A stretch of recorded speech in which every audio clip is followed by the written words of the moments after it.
foster care youth were the ones who like really inspired me, because I was just like, if they can do it, like if they can find hope, if they can do healing, if they can grow, if they can reach goals, if they can make changes in their life, anybody can.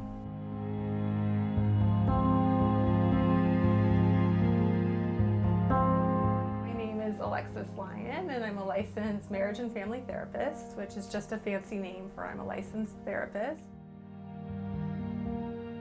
Over the years, the amount of foster care youth that I've worked with, it's probably in the hundreds.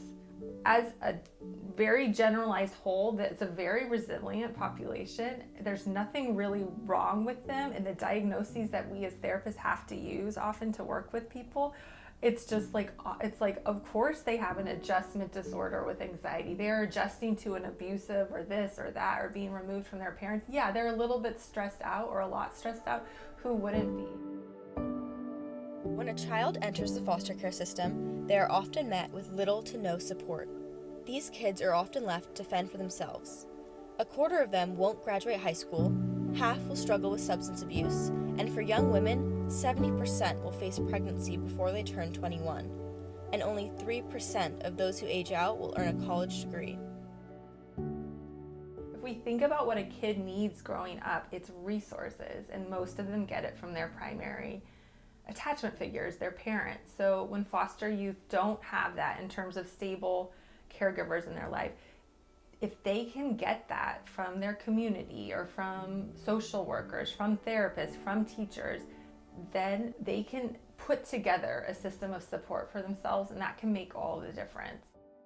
Without that support, they're kind of floundering a little bit. I had a teen in here that's just turned 18, been in and out of the system. When she had a really good resource family and support, there wasn't any stopping her. When she didn't, or when she chose to not to go away outside of that, there were things that were not good that happened to her. My name's Ashley Hurd, and I am the Executive Director for Marin Foster Care Association.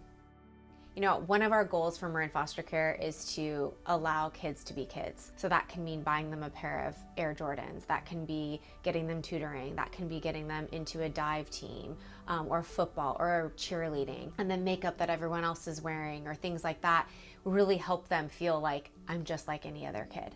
Mostly it's just knowing that there's this village behind you supporting you. Hi, my name is Molly Goki, and I am a resource parent. My time as a foster parent I'm actually very new at it. My first placement was 14 months old, and he stayed with us for a year. And during that time, I did respite care, which is short-term care for another foster family. And it was for he was 17 at the time, 17-year-old boy, which I swore I would never have teenagers, no offense, in my house. And he was supposed to stay for 2 weeks, and he's been with me a year and a half. He had gone through a lot of trauma, and so he came to me very quiet and withdrawn. We don't speak the same language. He always says, our house is so happy. Why is it always so happy? I'd say being a foster parent is one of the most rewarding things we've ever done. It's probably the hardest thing I've ever done as well. My husband and I decided to become a foster parent when we saw a press release that Marin County put out where it said that we needed foster homes and we don't have enough here.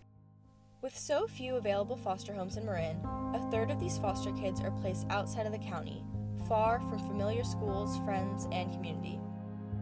The reality is, between 30 and 50% of resource families in Marin stop fostering each year. This leaves an already fragile system struggling to keep up. A lot of our kids have come to us out of a really traumatic situation, and a lot of them have been scared and nervous, but as we provide that love that they need and the stability that they need, we've really seen them blossom into who they're meant to be and grow. One resource making a difference for foster girls is Project Glimmer. This organization provides gifts, mentorship, and essential workshops to help them feel valued and prepared for adulthood. My name is Laura Koo, and I was a peer mentor, tech support, and ambassador for Project Glimmer. Project Glimmer has a gift-giving program where a bunch of goods from makeup, jewelry, skincare, and lotion are donated to foster kids in need, and it's entirely free. You can also join the Empower Hours and you get more goodie bags for free, but tons of those, like thousands, are given to foster kids. And there's also like a foster kid giving program where I think like if you buy like products from Sephora, they'll match it. So this year they matched about like $25,000 in gifts, and those are sent to foster kid organizations. The support from the Empowerment Academy definitely helps foster kids grow professionally, personally, and emotionally, because those support connections go beyond the Empowerment Academy after it ends. And you just feel so supported. You feel a lot more empowered knowing that you have a role model there.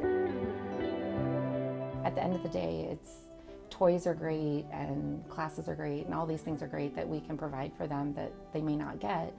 But at the end of the day, they truly just want hugs and love and safety and security. And that's my goal.